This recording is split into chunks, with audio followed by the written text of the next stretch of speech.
Good morning everyone. Next जो हम अपना टॉपिक देखेंगे आज, इसके बारे में मैं आपको पूरा तो नहीं पढ़ाऊंगी क्योंकि ये थोड़ा सा कॉम्प्लेक्स टॉपिक है, तो थोड़ा सा ही समझते हैं लेकिन अच्छे से समझने की कोशिश करते हैं। तो आज का क्या टॉपिक है, Watson and Crick model of double helical B form DNA.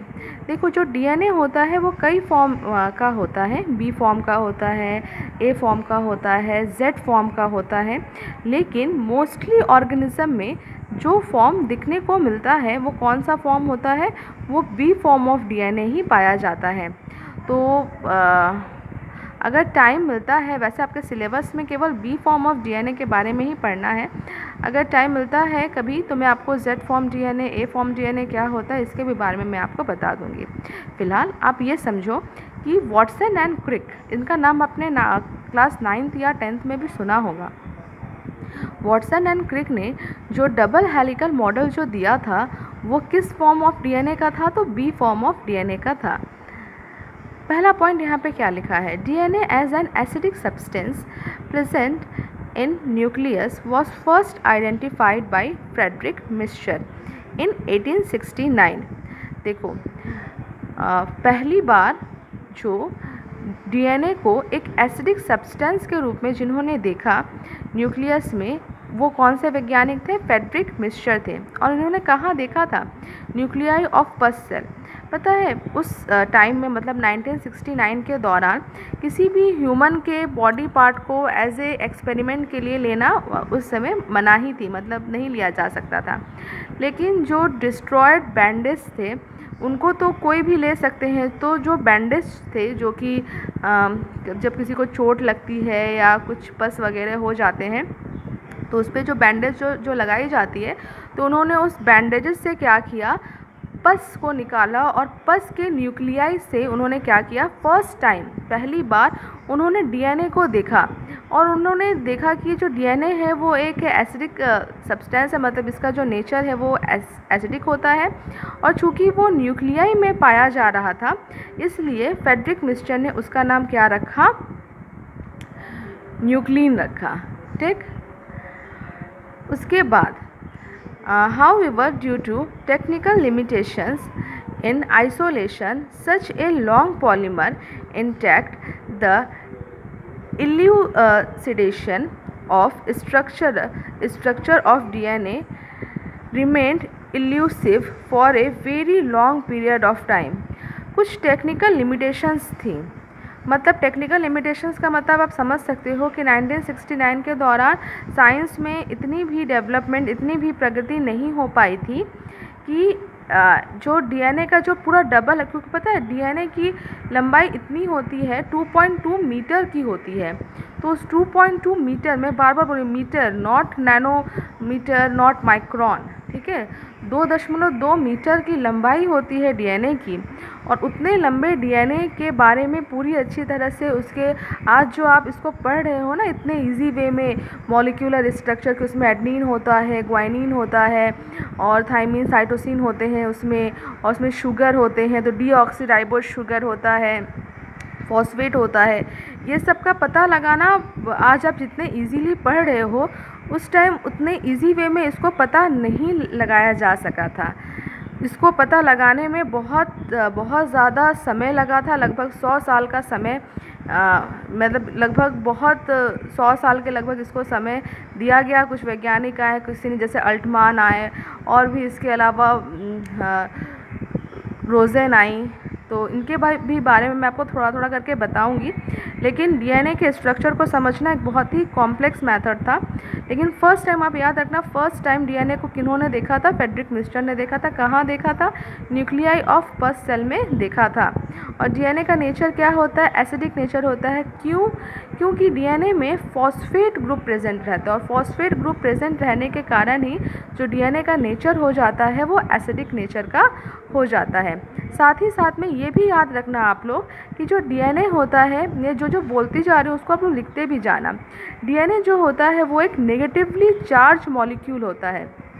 और ये जो नेगेटिव चार्ज जो मॉलिक्यूल होता है वो भी क्यों होता है, क्योंकि उसमें फॉस्फेट ग्रुप क्या रहता है, प्रेजेंट रहता है। जैसे यहाँ पे मैंने एक लाइन को लिखा हुआ है कि हर सेल के डीएनए को अगर मतलब हर सेल का डीएनए अगर हम वहाँ से अलग कर दें तो पता है मतलब हमारे में लगभग बिलियंस ऑफ सेल्स हैं और हर सेल से अगर हम डीएनए को निकालें तो एक सेल में जो डीएनए की लेंथ होती है वो 2.2 मीटर की होती है। तो हर सेल का जब डीएनए निकलेगा तो अर्थ को मतलब पृथ्वी हमारी कितनी बड़ी है, अर्थ का डायमीटर थोड़ा सा गूगल पे सर्च करके देखना, तो अर्थ को हम कितनी बार उसमें से क्या कर सकते हैं, हम लपेट सकते हैं। उतना लंबा हमारी बॉडी के अंदर डीएनए मौजूद है। तो इतना लंबा हमारा जो सेल है वो बहुत ही छोटा है, माइक्रोन में है, 10⁻⁻⁶ माइक्रोन का है और उसमें 2.2 मतलब 2 मीटर काफ़ी बड़ा होता है। कभी आप कपड़ा खरीदने गए होगे अगर तो देखा होगा काफ़ी ज़्यादा बड़ा होता है 2 मीटर, मतलब काफ़ी ज़्यादा उसकी लंबाई होती है। तो उतना लंबा डीएनए हमारी उतने छोटे से सेल और सेल में भी कहाँ न्यूक्लियस में मौजूद है। तो किस तरह से मौजूद है, बहुत इंटरेस्टिंग पॉइंट है, इसको आप पढ़ोगे। पैकेजिंग ऑफ डीएनए, किस तरह से जो हिस्टोन प्रोटीन होता है उसको पूरे पैक करने में हेल्प करता है। तो बस वेट करो नेक्स्ट वीडियो के आने का। तो ऐसे लंबे संपूर्ण बहुलक को तकनीकी कमियों के कारण विलगित करना कठिन था। इस कारण से ही बहुत लंबे समय तक डीएनए की संरचना के बारे में स्पष्ट जानकारी नहीं थी। अभी जो मैंने जस्ट आपको इंग्लिश में पढ़ा उसी का हिंदी यहाँ पे लिखा हुआ है। इट वॉज ओनली इन 1953 का जो ये समय था इसको डीएनए के लिए एक गोल्डन एज कहा जाता था, क्योंकि उस समय क्या हुआ था that James Watson, Francis Crick, based on X-ray diffraction data produced by Monica Wilkins and Rosalind Franklin, proposed a very simple but famous double helix model for structure of DNA। यहाँ पे क्या था कि वॉटसन एंड क्रिक ने x ray diffraction data, ये x ray diffraction data किसके द्वारा दिया गया था, विल्किंस और रोसलैंड फ्रैंकलिन द्वारा इसको दिया गया था। विल्किंस और फ्रैंकलिन द्वारा डीएनए के संबंध में एक्सरे डिफ्रैक्शन डाटा दिया गया था और इस एक्सरे डिफ्रैक्शन डाटा के मदद से ही वॉटसन एंड क्रिक ने क्या किया, double helix model of structure of DNA को उन्होंने प्रोड्यूस किया। इसके लिए वॉटसन, क्रिक एंड विल्किंस तीनों को नोबेल प्राइज़ दिया गया। रोसलैंड फ्रैंकलिन को नोबेल प्राइज़ नहीं मिल पाया था। क्यों? क्योंकि उस टाइम तक उनकी डेथ हो चुकी थी और डेथ के बाद किसी को भी नोबेल प्राइज़ नहीं दिया जाता है।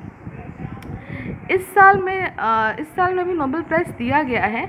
आप व्हाट्सएप पर मुझे कमेंट करके बताना कि इस साल का जो नोबेल प्राइज़ है वो किस किस को मिला है। ठीक, तो वही लिखा हुआ है मॉरिस विल्किंस व रोसलैंड फ्रैंकलिन क्रिक ने मॉरिस विल्किंस व रोसलैंड फ्रैंकलिन द्वारा दिए गए एक्सरे डिफ्रैक्शन आंकड़े के आधार पर 1953 में जेम्स वॉटसन व फ्रांसिस क्रिक ने डीएनए की संरचना का द्विकुंडलिनी नमूना प्रस्तुत किया। ठीक, उसके बाद वन ऑफ द हॉलमार्क मतलब एक बहुत प्रमाणित of their proposition was base pairing between two strands of polynucleotide chain. However, this proposition was also based on the observation of Irwin Chargaff that for a double strand DNA, the ratio between adenine and thymine and guanine and cytosine are constant and equal 1. Adenine व thiamine तथा guanine व cytosine के बीच अनुपात स्थिर व एक दूसरे के बराबर होता है।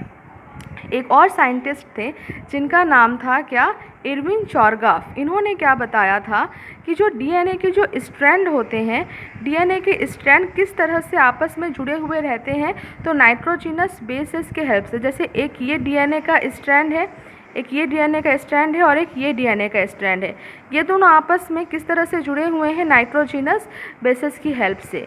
ठीक है, तो इसमें अगर इसमें एक स्ट्रैंड में जितना एडेनिन होगा, सेकंड स्ट्रैंड में उतना ही थायमिन होगा, क्योंकि एडेनिन क्या होता है, थायमिन के साथ डबल बॉन्ड के साथ बंधा रहता है। उसी तरह से ग्वाइनिन साइटोसिन के साथ ट्रिपल हाइड्रोजन बॉन्ड बनाते हुए बंधा रहता है। तो देखो यहाँ पे इस पूरे में क्या लिखा हुआ है, कि इसमें इस वाले स्ट्रैंड में एडेनिन क्या है 4, थाइमिन क्या है 2, ग्वाइनिन क्या है 1, साइटोसिन क्या है 2। तो ratio equal, that is A is equal to T and C is equal to G होता है। तो जितना एडेनिन इस स्ट्रैंड में होगा उतना ही थाइमिन इसमें भी होगा 4, जितना थाइमिन इसमें होगा उतना एडेनिन इसमें होगा, जितना ग्वाइनिन इसमें, साइटोसिन इसमें होगा, और जितना साइटोसिन इसमें उतना ग्वाइनिन इसमें होगा।